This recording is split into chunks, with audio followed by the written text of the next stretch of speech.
کہ حضور نبی اکرم صلی اللہ تعالیٰ علیہ وآلہ وسلم کی عمر مبارک جب 40 برس ہو گئی اور آپ کو اعلان نبوت کا حکم ہوا جس کو بعثت کہتے ہیں، تو اس اوائل زمانے میں آپ نے، یہ صحیح بخاری میں آتا ہے، حدیث صحیح ہے، آپ نے قریش کے سرداروں کو جمع کیا۔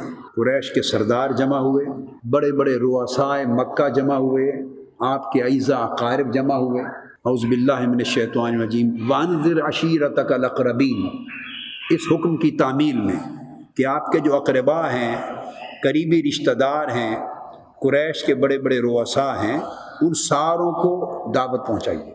تو آقا علیہ الصلوۃ والسلام نے کوہ صفا پر کھڑے ہو کر ان سے خطاب کیا۔ وہ خطاب بڑا مختصر اور بڑا جامع تھا، اور توحید اور رسالت کے تعلق پر انتہائی جامع خطاب تھا۔ آقا علیہ الصلوۃ والسلام نے ان سب رؤساء قریش سے، قریش کے بڑے بڑے سرداروں سے یہ بات کی، فرمایا کہ اگر میں تم سے یہ کہوں کہ اس پہاڑ کے پیچھے ایک لشکر آ رہا ہے، تم پر حملہ آور ہو جائے گا، کیا تم میری یہ بات مان لو گے؟ حضور علیہ الصلوۃ والسلام نے یہ سوال کیا۔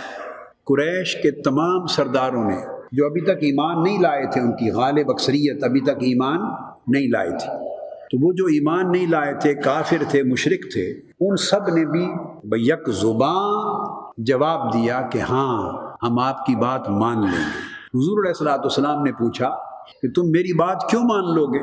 تم نے تو وہ لشکر نہیں دیکھا، میں نے تو ایک غیبی بات تمہیں کہہ دی کہ پہاڑ کے پیچھے سے ایک لشکر ہے، تم پر حملہ کر دے گا، اور تم نے وہ لشکر دیکھا نہیں، تو بن دیکھے میری بات کیوں مان لو گے؟ اس پر قریش کے سرداروں نے ایک جواب دیا۔ انہوں نے کہا اس لیے مان لیں گے کہ 40 برس آپ کے ہمارے اندر گزرے ہیں، ولادت بھی ہمارے اندر ہوئی، ہمارے سامنے آپ کا بچپن بھی یہاں گزرا، لڑکپن بھی یہاں گزرا، آپ کی جوانی اور شباب کا دور بھی ہم نے دیکھا، اور 40 برس کی عمر مبارک آج کے دن تک ہم نے آپ کی زندگی کے شب و روز دیکھے ہیں، خلوت و جلوت دیکھی ہے، لمحہ لمحہ ہماری آنکھوں کے سامنے ہے، آپ کے سفر و حضر سب کچھ۔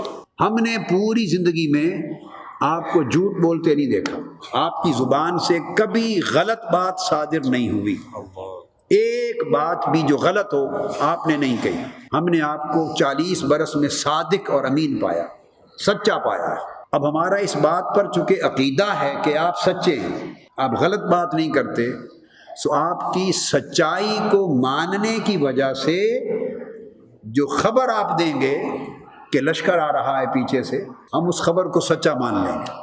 اس پر حضور علیہ السلام نے ان سے فرمایا اگر تم مجھے سچا مانتے ہو اور تمہارا یقین ہے میری سچائی پر، صداقت پر، اور میرے قول پر تمہارا اعتماد ہے، تو میں تمہیں یہ خبر دیتا ہوں کہ اللہ ایک ہے۔ تم جو 360 بتوں کی پوجا کرتے ہو یہ سب جھوٹ ہے، غلط ہے، یہ عبادت کے لائق نہیں ہے، اللہ ایک ہے، ایک رب کو مان لو اور میں اس کا سچا رسول ہوں۔ جن کے نصیب میں ایمان لانا تھا وہ ایمان لے آئے، اور جن کے نصیب میں نہیں تھا وہ پلٹ گئے۔ ابو لہب نے کچھ اور کلمات کہے، پھر اس کے رد میں اللہ رب العزت نے سورۃ اللہب کی شکل میں جواب دیا، وہ ایک الگ بات ہے۔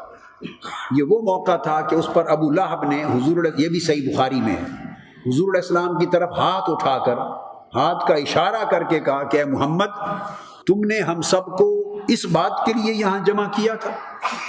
اس نے ہاتھ اٹھا کر کہا یہ بات کہنے کے لیے ہمیں جمع کیا تھا، یعنی ہمارے مذہب کی نفی کرنے، ہمارے معبودوں کو جھٹلانے کے لیے جمع کیا تھا، اور معاذ اللہ اس نے کہا کہ آپ تباہ ہو جائیں۔ ابو لہب نے کہا، آقا علیہ السلام نے عمر پر کبھی بد دعا نہیں دی، کسی دشمن کو بھی نہیں دی، یہ بات ابو لہب نے کہی۔ رب ذوالجلال نے ابو لہب کے اس جملے کے رد میں پوری سورت نازل کر دی، تبت یدا ابی لہب وتب۔ ابو لہب ہاتھ اٹھا کر میرے محبوب پر تانا زنی کرنے والے، تمہارے دونوں ہاتھ ٹوٹ جائیں اور تو برباد ہو جائے۔ اللہ رب العزت نے جواب دیا، ابو لہب تمہارے دونوں ہاتھ ٹوٹ جائیں اور تو برباد ہو جائے۔ اس واقعے کے کئی جز ہیں، تفصیلات ہیں۔ اب جو بات میں اس وقت سمجھانا چاہتا ہوں توحید و رسالت کے تعلق میں، پوچھا گیا اس کی دلیل کیا ہے؟ قرآن مجید کی آیت بتا رہا ہوں، اللہ کے ایک ہونے کی۔ ہم نے تو اللہ کو دیکھا نہیں، ہم نے تو اللہ کو دیکھا نہیں، نہ اللہ کو سنا ہے، نہ اپنے ادراک سے علم سے اللہ کو معلوم کر سکتے ہیں، تو دلیل کیا ہے کہ اللہ ہے اور ایک ہے، کیسے مانیں؟ آقا علیہ الصلوۃ والسلام نے اللہ کے حکم پر، اللہ کے ہونے پر اپنے ہونے کو دلیل پیش کر دی، فرمایا فقد لبثت فیکم عمرا من قبلہ افلا تعقلون، تم اللہ کے ایک ہونے پر دلیل مانگتے ہو، وہ دلیل میں تمہارے سامنے ہوں، میری زندگی کے 40 برس تمہارے سامنے ہیں، میری جلوتیں خلوتیں تمہارے سامنے ہیں، سفر و حضر تمہارے سامنے ہیں، رات اور دن کا لمحہ لمحہ تمہارے سامنے ہے، میری پوری زندگی کا لمحہ لمحہ دیکھو، اگر اس میں کوئی نقص نظر آئے تو اللہ کی توحید کے دعوے کو رد کر دینا، اس کے ہونے کو رد کر دینا، اور اگر میں دلیل ہوں، اگر مجھ میں نقص نظر نہ آئے، عیب نظر نہ آئے، تو اللہ کے ہونے اور پھر اس کے ایک ہونے کو قبول کر لیں۔ اب جو بات سمجھنے والی ہے وہ یہ کہ جنہوں نے ایمان، پہلی مثال دی جب کفار و مشرکین نے کہا کہ ہم مان لیں گے کہ ہاں پہاڑ کے پیچھے سے لشکر آ رہا ہے، تو یہ بتائیے کہ انہوں نے پہلے لشکر آنا، کہ لشکر موجود ہے، یہ ایک خبر ہے۔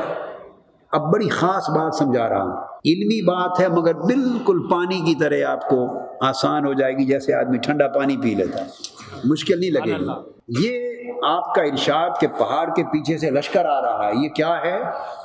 خبر ہے۔ اور اس خبر کا مخبر کون ہے؟ خبر دینے والا کون ہے؟ بولیے، حضور نبی اکرم صلی اللہ تعالی علیہ وسلم، آقا علیہ الصلوۃ والسلام مخبر ہیں۔ مخبر کہتے ہیں خبر دینے والا، تو مخبر حضور علیہ السلام ہے، اور خبر کیا ہے کہ پہاڑ کے پیچھے سے لشکر آ رہا ہے۔ جب کفار و مشرکین تک سب نے کہا کہ ہم مانتے ہیں کہ آ رہا ہے، چونکہ آپ سچے ہیں، تو میرا ایک سوال ہے، بہت لطیف نکتہ ہے، ورنہ کام آئے گا عمر بھر، وہ یہ کہ انہوں نے پہلے خبر کو مانا یا پہلے مخبر کو مانا؟ سبحان اللہ، یہ بات پہلے کس کو مانا؟ ان کے سامنے مخبر کھڑا ہے، حضور علیہ الصلوۃ والسلام سب سامنے کھڑے ہیں اور خبر دے رہے ہیں کہ پہاڑ کے پیچھے سے لشکر آ رہا ہے، اور وہ جواب میں کہتے ہیں کہ ہم بن دیکھے مانتے ہیں، مان لیا۔ یہ جو خبر کو مانا، تو سوال یہ ہے سوچنے کی بات کہ پہلے انہوں نے خبر کو مانا یا مخبر کو مانا؟ اگر مخبر کو پہلے سچا نہ مانا ہوتا تو خبر پر یقین آتا؟ خبر کو مانتے؟ وہ خبر کو ماننے کے قابل تب ہوئے کہ پہلے ان کا یقین مخبر کی صداقت پر تھا، مخبر کے سچے ہونے پر تھا، تو مخبر کو مانا، تو مخبر کے ماننے نے انہیں خبر کے ماننے تک پہنچا دیا، مخبر کے ماننے نے انہیں خبر کے ماننے تک پہنچا دیا۔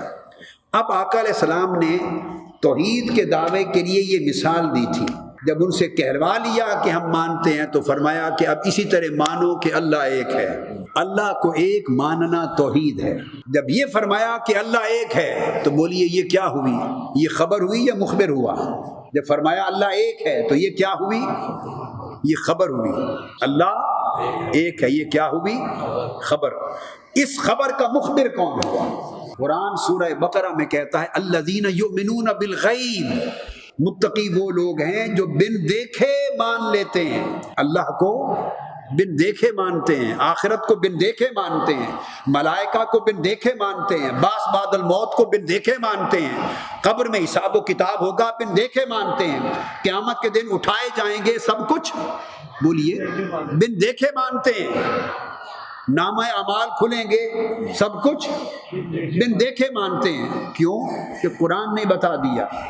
تو قرآن کو کیسے مانتے ہیں؟ حضور نے بتایا یہ قرآن ہے، یہ مجھ پہ نازل ہوا۔ تو سوال یہ ہے کہ جب فرمایا اللہ ایک ہے تو یہ تو ہوئی خبر، تو جو اس خبر پر ایمان لائے انہوں نے پہلے مخبر کو مانا یا خبر کو مانا؟ بولیے، مخبر کو مانا، اگر مخبر کی سچائی پر، مخبر کی صداقت پر، مخبر کے حق ہونے پر یقین اور ایمان نہ ہو تو جو خبر وہ دے رہا ہے اس خبر کو مانا نہیں جا سکتا۔